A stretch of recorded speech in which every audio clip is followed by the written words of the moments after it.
একাডেমিকে যেরকম পরিশ্রম করছি অ্যাডমিশন আমার সেই লেভেলের পরিশ্রম করার জায়গাতে আমার বই খাতা নিয়ে পড়তে বসতে হতো না। একটা খাতা, একটা কলম, আর এই জিনিসটার ফলাফল তুমি আগামী 2 বছর ধরে পাবা তোমার অ্যাডমিশন পর্যন্ত। The hardest part to do something is just to start. HSC 26 কিংবা 27 ব্যাচের যারা এই ভিডিওটা দেখতেছো, তোমাদের জন্য আজকে স্পেশাল একজন গেস্ট নিয়ে আসছি। তোমরা অনেকেই হয়তো তাকে চেনো।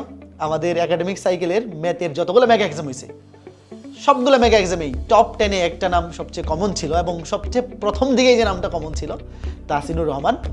তো সে এবার বুয়েট ভর্তি পরীক্ষায় 10ম স্থান অর্জন করছে, ঢাকা ইউনিভার্সিটিতে 5ম, কুয়েটে 3rd, চুয়েটে 4th, রুয়েটে 8th। আমি কি ভুল করলাম? আশা করি সবগুলো ঠিকঠাক বলছি। তোমরা বুঝতেই পারতেছো 5টা বাংলাদেশের সবচাইতে কি বলবো টপ রেটেড ইউনিভার্সিটি, যেখানে স্টুডেন্টরা সবচাইতে বেশি পরীক্ষা দেয় এবং সবচাইতে বেশি ফাইট হয়, সেই সবগুলো ইউনিভার্সিটিতে সে 5টা ইউনিভার্সিটিতে টপ 10-এ, এবং সে ডেডিকেটেডলি কিন্তু ইঞ্জিনিয়ারিং প্রিপারেশন নিয়েছিল এবং শুরু থেকে একাডেমিক সাইকেল থেকেই তার ইঞ্জিনিয়ারিং স্ট্যান্ডার্ড প্রিপারেশন ছিল। তো এইরকম একটা রেজাল্ট, আসলে টপ 5টা ইউনিভার্সিটিতে টপ 10 রেজাল্ট, তার এক্সপিরিয়েন্স আমরা শুনবো এবং তোমাদের জন্য অনেকগুলো গাইডলাইন থাকবে কিন্তু এই ভিডিওতে। তো তাহসিন, এইরকম একটা রেজাল্ট, দেশের সেরা 5টা ইউনিভার্সিটিতে টপ 10 রেজাল্ট, এটার ফিলিংটা আসলে কেমন, বা এরকম রেজাল্ট করার পরে আসলে কেমন লাগে? আউট অফ দ্য ওয়ার্ল্ড একটা ফিলিং যদি বলতে হয়। মানে 2 বছর তো অনেক পরিশ্রম করছি, এই পরিশ্রমের ফলাফল যে এরকমভাবে পাবো, মানে খুবই সুন্দর একটা feeling actually. I am on cloud 9 এরকম টাইপের অবস্থা। তা থ্যাঙ্কস ফর দ্য ইন্ট্রোডাকশন। হ্যাঁ, আচ্ছা, তো এই 5টা ইউনিভার্সিটির রেজাল্টের মধ্যে কোন ইউনিভার্সিটির রেজাল্টটা জানার পরে তোমার মনে হয়েছে যে না, একটা ফিলিংটা মানে 5টার মধ্যে কোনটাতে বেশি মানে এক্সাইটিং, বা প্রথমটা নাকি কোনো স্পেসিফিক কোনো ফিলিং আছে? আমি সর্বপ্রথম তো আমার অ্যাডমিশনের ডিউ এক্সামটা তো সর্বপ্রথম দিয়েছিলাম। তা ঢাবির এক্সামটা প্রথম এক্সাম হওয়াতে মানে এক্সামের আগে মেলা নার্ভাস ছিলাম আমি। এমনকি আমার লিটারলি এক্সামের 1 ঘন্টা আগে আমার হাত পা কাঁপতেছিল, এরকম সিচুয়েশন। আমার পায়ে জোর ছিল না এক্সাম হল পর্যন্ত হেঁটে যাওয়ার পর্যন্ত, এরকম সামথিং লাইক দ্যাট।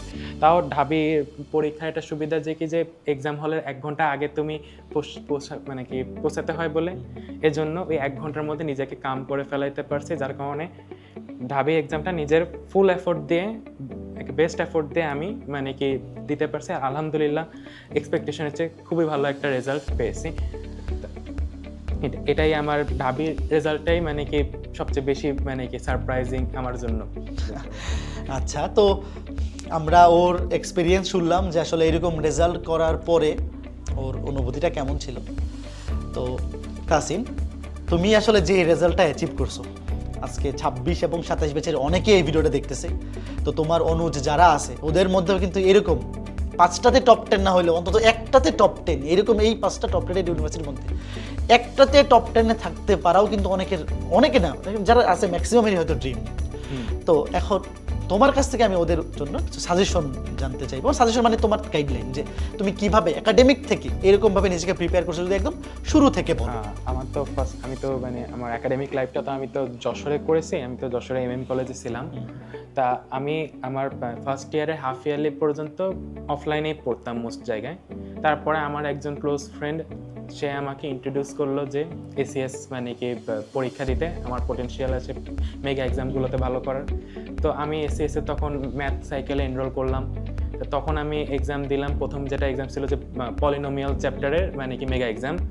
তা প্রথম মেগা এক্সামেই এফোর্ট দিয়ে সব কয়টা ম্যাটেরিয়ালস করে, ক্লাস প্র্যাকটিস এগুলো করে যখন এক্সামটা দিলাম, আর প্রথম এক্সামে আমি যে ফার্স্ট হতে পারছিলাম, হ্যাঁ, এই একটা অনুভূতি, সেই দিন যে অনুভূতি পেয়েছিলাম যে সারা দেশের মধ্যে পরীক্ষা দিয়ে এরকম একটা পজিশন আসা, একটা ছোটো মেগা এক্সামের হলেও, তখন সেদিন বুঝতে পারছিলাম যে আমার মধ্যে একটা পোটেনশিয়াল আসে সারা দেশে একটা পজিশন নিয়ে আসার। তখন থেকে আমি প্রত্যেকটা মেগা এক্সামকেই নিজের একটা ইউজ করতাম নিজের সিলেবাস কমপ্লিশনের মেথড হিসাবে। লাইক যখন কোনো ধরেন একটা মেগা এক্সামে একটা চ্যাপ্টার আসলো, একটা পরীক্ষা অ্যানাউন্স করলো, আমি ওই চ্যাপ্টারের ক্লাস করলাম, স্লাইডসটা রিভাইজ দিলাম, বইয়ের থেকে প্র্যাকটিস করলাম। বিশেষ করে ম্যাথের ক্ষেত্রে কেতাবউদ্দিন স্যারের বইয়ের সব কয়টা ম্যাথ করার ট্রাই করলাম। তারপর প্র্যাকটিস শিট একবার বা 2বার তো করছি আমি। তারপর এইগুলো করার পর যদি টাইম থাকতো তাহলে কিছু অ্যাডভান্স জিনিস দেখতাম, কিন্তু এই অ্যাডভান্স জিনিস দেখার কারণটা এরকম না যে মানে কি অ্যাডভান্স জিনিস দেখবো ওইখান থেকে কমন পড়ে যাবে, এরকম না। এই অ্যাডভান্স মানে ইন্ডিয়ান জিনিসপাতি বা আইআইটির কোয়েশ্চেন বা এরকম সামথিং লাইক দ্যাট, এগুলো পড়ার মেন কারণ ছিল এটা কনফিডেন্ট গেইনের, যে পরীক্ষা হলে কোনো আননোন কোয়েশ্চেন পারলে আমি এটা অ্যাটেন্ড করতে পারবো। এই একটা মানে কি মেন্টালিটি তৈরির জন্যই আমি অ্যাডভান্স কোয়েশ্চেন করতাম। তাই এগুলো করার পর যখন মেগা এক্সাম দিতে বসলাম তখন মানে কি নট জোকিং, মেগা এক্সামের আগেও আমার কিন্তু ওই 10টা কোয়েশ্চেন অ্যান্সার করতে আমার নার্ভাসনেস কাজ করতো। তাও প্রথম কাজ করতো, পরবর্তীতে নিজেকে কন্ট্রোল করছিলাম। তাও এইভাবে করেই মানে কি মেগা এক্সামের জন্য যখন নিজেরে ফুললি প্রিপেয়ার্ড রাখতাম, তো এখন এই মেগা এক্সামে তো ভালো করছি, কিন্তু পরবর্তীতে আমি রিয়েলাইজ করছি যে এই চ্যাপ্টারে আমার এমন একটা মাস্টারি আসছে যে এই চ্যাপ্টারটা থেকে আমার যে কোনো কোয়েশ্চেন করো আমি তোমার অ্যান্সার করে দিতে পারবো, এরকম একটা কনফিডেন্স। তাই এভাবে করে আমি যদি মানে কি ফিজিক্স কেমিস্ট্রি ম্যাথের ক্ষেত্রেও আমি মানে কি ফিজিক্স কেমিস্ট্রির ক্ষেত্রেও একই টাইপের জিনিস আমি করেছি। বেসিক্যালি তুমি যখন একটা কোনো এক্সামকে ফোকাস করে তুমি যখন একটা চ্যাপ্টারে ইনস অ্যান্ড আউট সব কিছু লাইক তুমি জাস্ট এরকম কিছু রাখবে না যে I don't understand this thing, এরকম কোনো লিভ আউট করবে না, জাস্ট তুমি ইনস অ্যান্ড আউট সব কিছু করলে ওই চ্যাপ্টারে, তাহলে এতেই তো তোমার একেবারে চ্যাপ্টারের মাস্টারি চলে আসে এবং এই জিনিসটার ফলাফল তুমি আগামী 2 বছর ধরে পাবা তোমার অ্যাডমিশন পর্যন্ত। এটা আমার একটা এক্সপিরিয়েন্স কার্ড বলবো। আর এইভাবে করেই পুরো একেবারে একাডেমিক সাইকেলটা এভাবে করে গেছে, এভাবে এইচএসসি পর্যন্ত এভাবে করে কন্টিনিউ করছে। তো তাসিন, তো আমরা যেটা বুঝতে পারলাম যে ওর কিন্তু একাডেমিকে থাকতেই একটা অধ্যায়ের উপর এমন একটা দখল ছিল যেটা আসলে শুধু একাডেমিক না, এটা দিয়ে অ্যাডমিশনও কভার করে ফেলা যায়, এরকম একটা প্রিপারেশন। তো সেক্ষেত্রে তাসিন, তুমি এইচএসসি পরীক্ষার পরে বাকি 3-4 মাস তাহলে তুমি তখন কি করছো? মানে তোমার তো মোটামুটি এইচএসসির আগেই ভালো একটা দখল চলে আসছে, এরপরে তোমার অ্যানসার বলতে গেলে আমি একাডেমিকে যেরকম পরিশ্রম করছি অ্যাডমিশন আমার সেই লেভেলের পরিশ্রম করা লাগেনি, বিকজ আমি একাডেমিকে একদিক দিয়ে এগিয়েছিলাম এরকম। মানে তখন কি জাস্ট আগের জিনিসগুলো রিভাইজ প্লাস নিজে প্র্যাকটিস? তখন মানে আমি কোচিং করছি, কোচিং এর মানে কি ম্যাটেরিয়ালস গুলো সব করছি, যেগুলো এক্সাম দিয়েছি সেই এক্সামের কোশ্চেনগুলো আমি মানে কি এক্সাম শেষ মানে কি রেজাল্ট দেওয়ার পর আমি কোশ্চেনটা নিজের থেকে আরেকবার করার ট্রাই করতাম, বিকজ বিভিন্ন কোশ্চেনগুলো থেকে অনেক নতুন টাইপের কোশ্চেনের মানে কি ফেস করা যায়, যেটা মানে কি আমার নিজেরই ইমপ্রুভ করাবে। এভাবে করে অ্যাডমিশনের মানে কি 4 মাসটা মানে কি কন্টিনিউ করছি। এক্স্যাক্টলি, আমি এই কথাটা আরেকটু গুরুত্ব দিব, যারা এইরকম টপ রেজাল্ট করতে চাও তাসিনের মতো, তোমাদের কিন্তু আসলে অ্যাডমিশন প্রিপারেশনটা অ্যাডমিশন টাইমে শুরু হয় না। তোমাদের ক্ষেত্রে অ্যাডমিশন প্রিপারেশন শুরু হবে একদম এইচএসসি লাইফের শুরু থেকেই, পসিবল হলে প্রথম মাস থেকে এইচএসসি লাইফের। বাট যদি 1-2-3-4 মাস লেটও হয়ে যায়, সেক্ষেত্রে 27 ব্যাচ এখন যে অবস্থায় আছে ওদের হাফ ইয়ারলি এক্সাম চলতেছে। আমি 27 ব্যাচদের ক্ষেত্রে যেটা বলবো যে মানে it's not late to start. মানে একটা জিনিস যেটা বুঝতে হবে যে তোমার, আমি যেটা সবসময় যেটা স্টুডেন্টদের পরামর্শ দিব যে কোনো কিছু শুরু করার আগে তুমি যে এখন অ্যাডমিশন এটা মানে কি তুমি এইচএসসি দিবা তারপর অ্যাডমিশন আসবা, অ্যাডমিশনটা তোর গুরুত্ব সবাই জানে, এটা তো বলা লাগবে না আলাদা করে। তা ফার্স্ট অফ অল আমি তোমার বলবো যে কি যে তোমারে ঠিক করতে হবে যে what kind of student you are and মানে কি তোমার মানে কি গোলটা কি। এখন তুমি ধরো মানে কি আমি যদি তোমারে বলি যে তোমারে আমার মতো হইতে হবে, তাহলে এটা তো তুমি মানে কি অনেকে পারবে না, আবার অনেকে চেষ্টা করবে, সবার মেন্টালিটি তো করলে মানে কি প্যারালাল হবে না। তাই এটা আমি যেটা মানে কি প্রথমে এটাই বলবো যে তুমি ধরো মানে তোমার টার্গেট কি, ধরো আমার একজনের টার্গেট বলে আমার বুয়েট সিএসসি পাইতে হবে, তাহলে তোমাকে সেই ওয়াইজ গাইডলাইন ফলো করতে হবে। আরেকজন বললো আমি টপ 10 থাকতে চাই, তারে আলাদা গাইডলাইন এরকম। তা আর আরেকটা জিনিস যেটা বলবো, যেটা 27 ব্যাচদের জন্য স্পেসিফিক্যালি বলবো যে এইচএসসি লাইফের শুরুতে সবার মধ্যে একটা অতিরিক্ত মানে কি উচ্ছ্বাস থাকে, অতিরিক্ত মানে কি বলতে পারেন যে ভোল্টেজ থাকে যদি বলতে হয় এরকম। তা এই ক্ষেত্রে মানে কি সবাই একটা কমন কথা বলে যে একাডেমিকের মধ্যে অ্যাডমিশনের প্রিপারেশন নাও, কিন্তু এর কোনো মানে কি এর মেথড কেউ বলতে অনেকেই শিওর না। তাই আমি এক্ষেত্রে বলবো যে আমার যেটা সবচেয়ে বেশি লাভে আসে যে আমি মানে কি মেগা এক্সাম দিয়েছি, কোয়েশ্চেন ব্যাংক অফ করছি একাডেমিকে। তা এখন এটাই আমি বলবো যে মানে তুমি জাস্ট তোমার প্রথম কাজটা কি, তোমার প্রথম কাজটা হলো তোমার একাডেমিক বইটা ভালো করে হোল্ড করা।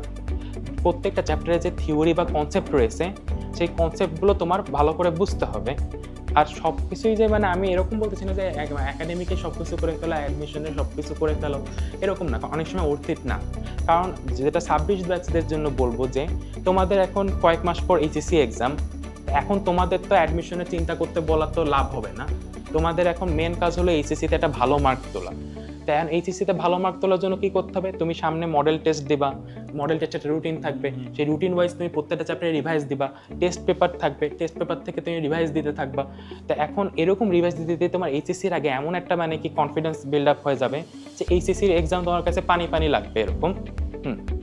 আর দিন দিন কিন্তু এইচএসসি এক্সামের কোয়েশ্চেনও কিন্তু লেভেল আপ হচ্ছে, এটা আমরা দেখতেছি। তাই মানে আমি এটাই বলবো যে কি যে এইচএসসি একেবারে মানে কি হালকাভাবে নিবা না, যদিও মানে এইচএসসি আর অ্যাডমিশনের মধ্যে একটা গ্যাপ আছে লেভেলে, কিন্তু মানে আমি যেটা বলবো যে কি যে এই এইচএসসি 26দের জন্য তোমার নেক্সট কয়েক মান্থ শুধু এইচএসসি ফোকাস করেই পড়াশোনা করবে, অ্যাডমিশনের চিন্তাটা আপাতত এই মুহূর্তে কম রাখবা। ওকে। আর এবং এইচএসসির পরেও তো আসলে 4-5 মাস যে সময়টা আছে আছে। 26 মাস কাজে লাগাইতে পারে। এখন এইচএসসিটাতে যদি লেভেল আপটা ঠিক রাখতে পারে, এইচএসসি 26 এখন তোমাদের যেটা কাজ হবে এইচএসসি 26দের জন্য যে তোমার এই মুহূর্তে তোমার নিজের ফল্ট খুঁজতে হবে, থিওরিতে কোন জায়গায় ভুল রয়েছে। অ্যাডমিশনে তোমার কাজ হবে তুমি শুধু ম্যাথ করতে থাকবা, যাতে ইঞ্জিনিয়ারিং অ্যাসপিরেন্ট যারা ম্যাথ করতে থাকবা, এমসিকিউ প্র্যাকটিস করতে থাকবা, কারণ তুমি তখন থিওরি নতুন করে বোঝার টাইম পাবা না এরকম। তাই আমি যেটা বলবো যে কি যে মানে তুমি এখন এই মুহূর্তে ট্রাই করবা যে আমার যাতে মানে কি আমার যেটা যতগুলো মেন বুক আছে বা তুমি যেগুলো পড়তেছো টপিক রয়েছে সেগুলো যাতে তোমার ক্লিয়ার আন্ডারস্ট্যান্ডিং থাকে, এমনভাবে আন্ডারস্ট্যান্ডিং থাকে তুমি যাতে অন্যরাও বুঝাইতে পারবে এরকম করে। সবাইকে এটা ফোর্স করতেছে না, কেউ ভালো পারবে কেউ খারাপ পারবে, এটা নেচার্স ল, কিন্তু তাও চেষ্টা তো করতে হবে। হ্যাঁ, আর 27 ব্যাচদের জন্য যেটা বলবো যে কি যে অনেকে এখন হাফ ইয়ারলিতে রয়েছে, অনেকে খারাপ করবে হাফ ইয়ারলিতে, তাদের তো একেবারে পুরো ডিপ্রেশনে চলে যাওয়ার মতো অবস্থা। তা আমি যেটা বলবো যে কি যে মানে কি তোমার জাস্ট স্টার্ট করতে হবে, তোমার এইমের দিকে লক্ষ্য রেখে স্টার্ট করতে হবে। The hardest part to do something is just to start. শুরু করলেই 50% কাজ হয়ে যায় তোমার। আর এর জন্য তোমার একটা প্রপার গাইডলাইনও দরকার। 27 ব্যাচদের জন্য আমি কি বলবো যে একটা চ্যাপ্টার ধরবা, তুমি মানে কি সেই চ্যাপ্টারে মেন বুক পড়বা, সাথে ভাইয়াদের ক্লাসও করবা, তারপর তুমি চ্যাপ্টারে তুমি দেখবা যে কি যে তুমি কোন কনসেপ্টে তুমি দুর্বল, কোন কনসেপ্টে তুমি মানে কি স্ট্রং, সেটা বোঝার ট্রাই করবা। তারপর তুমি মানে কি জানি ওই এইচএসসি জিনিসপাতি বা এইচএসসি কোয়েশ্চেন ব্যাংক করার ট্রাই করবা। তারপর যদি তোমার মনে হয় যে তুমি যদি পারো, তোমার যদি ক্যাপাবিলিটি ফিল হয়, তাহলে তুমি ইঞ্জিনিয়ারিং কোয়েশ্চেন ব্যাংক বা ভার্সিটি কোয়েশ্চেন ব্যাংক, যাতে ভার্সিটি টার্গেট, মেডিকেলের জন্য আমি তো জাস্ট মেন বুকটাই ভালো একটা হোল্ড থাকলেই তোমার আপাতত মেডিকেলে তোমার মানে কি আটকানোর পসিবিলিটি কম, জাস্ট অনেক পরিমাণে এমসিকিউ প্র্যাকটিস থাকতে হয়। তো এটা আমি বলবো যে এইচএসসি 27দের জন্য। আর try to make notes, but এরকমভাবে নোটস তৈরি করো না যেটা বিশাল বড় হয়ে যায়। বড় নোটস দেখতে ভালো লাগে, কিন্তু তুমি যখন পড়তে যাবা তখন মেলা টাইম লাগবে, যেটা কোনো এফিশিয়েন্ট হয় না। আমার ক্ষেত্রে আমি প্রথমে মেলা বড় নোটস বানাইছিলাম, কিন্তু সেটা পরে কাজে আসেনি। তারপর এটা কেটে কেটে আমার একটা মানে কি মানে ছোট সাইজে আনতে হয়েছে, কম্প্যাক্ট করতেছে, বরঞ্চ নোটের নোট বানাইতে হচ্ছে, এরকম টাইপের অবস্থা। আর এক্ষেত্রে আমি যেটা আমার পার্সোনালি আমি যেটা হেল্প নিয়েছি যে আমি আমার পিসি এবং ট্যাবলেট এই দুইটাতে ইউজ করে আমি পড়াশোনায় বেশি ইউজ করতাম। এই দুইটাতেই আমি মানে কি আমার এই পড়াশোনার সব এলিমেন্টস এমনভাবে গুছাই রাখতাম যে এক জায়গাতে আমার বই খাতা নিয়ে পড়তে বসতে হতো না, একটা খাতা, একটা কলম আর একটা ট্যাব, এটাতেই আমার সব পড়াশোনার ম্যাটেরিয়াল থাকতো এবং আমি এর মধ্যে প্র্যাকটিস করে ফেলাতাম। তো মোটামুটি আসলে সবকিছুই কভার করে ফেলছে তাহসিন, কিন্তু আর নতুন করে কোনো প্রশ্ন করতে হয় না। আচ্ছা তাহসিন বলো। জি, আর যেটা আমি অনেকদের বলবো কি যে অনেক যে থাকবে যেটা যে আমি অ্যাডভান্স জিনিসপাতি পড়বো কিনা। হ্যাঁ, তা এখন যেটা আমি বলতে চাচ্ছিলাম যে তুমি অ্যাডভান্স জিনিস পড়ার রিজনিংটা কি, যে মানে কি অনেকে মনে করে যে আমি অ্যাডভান্স জিনিসপাতি পড়বো এখান থেকে হুবহু কোয়েশ্চেন দিয়ে দিবে, না এরকম হয় না ইউজুয়ালি। তাই অ্যাডভান্স জিনিসপাতি পড়ার কারণ হলো যে কি যে তুমি একটা বিষয় আন্ডারস্ট্যান্ডিং তোমার তৈরি করতে হবে। আমিও অবভিয়াসলি মানে কি অনেক অ্যাডভান্স জিনিসপাতি পড়ছি ম্যাথের ক্ষেত্রে, ফিজিক্সের ক্ষেত্রে, কিন্তু এগুলো পড়ার কারণটা কি? এগুলো পড়ার কারণ হলো কি আমি ওইগুলো পড়ে একটা ধরেন একটা আমি আইআইটির একটা ম্যাথ দিল, আমি ম্যাথটা করতে পারছি, তখন একটা ক্লিয়ারেন্স আসবে যে কি এই টাইপ এই ম্যাথটা আমি বুঝি, এই ম্যাথের সব কিছু আমি বুঝি, এই কনফিডেন্স যে বিল্ড আপ হলো, এই কনফিডেন্সটা তোমার অন্য কিছু দিতে পারবে না। তাই আমি জাস্ট এই অ্যাডভান্স জিনিসপাতি মানুষের রিজনিংটা যেটা বোঝে না করা, সেটা যে কি যে কনফিডেন্স বিল্ড আপ আর থিওরি থেকে নিয়ে কনসেপ্ট নিয়ে ক্লিয়ারেন্সের জন্য অ্যাডভান্স জিনিসপাতি মানুষেরা ফলো করে। তাই যদি তোমার মনে হয় যে তোমার এটা অতিরিক্ত চাপ পড়ে যায়, দেন করো না, আমি কাউকে সাজেস্ট করবো না এটা করতে। জাস্ট এরকম মানে কি তোমার যদি করার ইচ্ছা থাকে করো, না করলে করো না, কিছুই যায় আসে না ওরকম এফেক্ট ওরকম। কারণ মেন অ্যাডমিশনের যেদিন এক্সাম, বুয়েটের এক্সামের আগের দিন তোমার এসব অ্যাডভান্স জিনিসপাতি কোনো হেল্প করবে না, জাস্ট 2 বছরে তোমার কনফিডেন্স বিল্ড আপ করবে। এক্স্যাক্টলি, তাসিন তোমাদের উদ্দেশ্যে কিন্তু খুব সুন্দর করে সব কিছু তার এক্সপিরিয়েন্স শেয়ার করলো। তো এর বাইরে আসলে আমার মনে হয় না আর কোনো কিছু বলার দরকার আছে, সব কিছু যত সুন্দর করে সে গুছায় বললো। তো 26 এবং 27 ব্যাচ তোমরা যারা এখন একাডেমিকে আসো, এইরকম রেজাল্ট যদি আগামী 1 বছর পর 26 বা 2 বছর পর 27 পেতে চাও, তাহলে কিন্তু মানে এখনই উপযুক্ত সময়, অ্যাজ সুন অ্যাজ পসিবল শুরু করে দিতে। তবে যারা একটু পিছিয়েও গেছো ভাইয়া, তাসিন কিন্তু খুব সুন্দর করে বললো যে it's never late to start. যত দেরি হোক না কেন তুমি শুরু করো ভাইয়া, যদি শুরু করো তাহলে একবার শেষ হবে, যদি শুরুই না করো তাহলে তো আসলে শেষ পর্যন্ত যাইতে পারবে না। তো সবার জন্য অনেক শুভকামনা থাকবে। আর যারা আমাদের একাডেমিক সাইকেলগুলোতে আসো 26 ব্যাচ এবং 27 ব্যাচ, বিশেষ করে যারা মেগা এক্সামগুলো অ্যাটেন্ড করো না, অনেক সময় হয়তো বা একটা এক্সাম দিছো, টপে আসতে পারো নাই, ডিপ্রেশনে পরে আর বাকিগুলো অ্যাটেন্ড করতেছো না, এই কাজটা ভুলেও করা যাবে না। যতগুলো এক্সাম হচ্ছে সবগুলো এক্সাম তুমি অ্যাটেন্ড করতে থাকবা।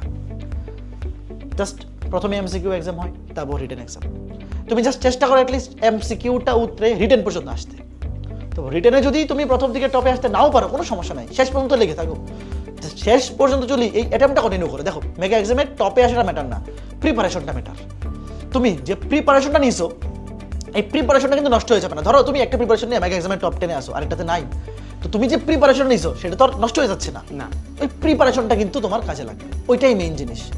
এই আমি যে বেশি করে মেগা এক্সামে প্রাইজ মানি দিই, এটার পিছনে উদ্দেশ্য কিন্তু এইটাই, যে এটা লোভে পড়ে হলেও তুমি যাতে প্রিপারেশনটা নিও, পরে তুমি টপে আসো বা না আসো, তোমার প্রিপারেশনটা তো রয়ে গেল, এটা তো আর নষ্ট হয়ে যাচ্ছে না। এটা একদম এইচএসসিতেও কাজে লাগবে, অ্যাডমিশনেও কাজে লাগবে। তো অবশ্যই এক্সামগুলো অ্যাটেন্ড করবা, সামনে তোমাদের নিয়েও এরকম পডকাস্ট হবে এবং তাহসিনের মতো রেজাল্ট তোমরাও করতে পারবা ইনশাআল্লাহ। তোমার জন্য অনেক দোয়া রইলো, অনেক শুভকামনা রইলো। তো আজকের ভিডিওটা আমরা এখানেই শেষ করতেছি, পরবর্তী কোনো ভিডিওতে দেখা হবে, টাটা।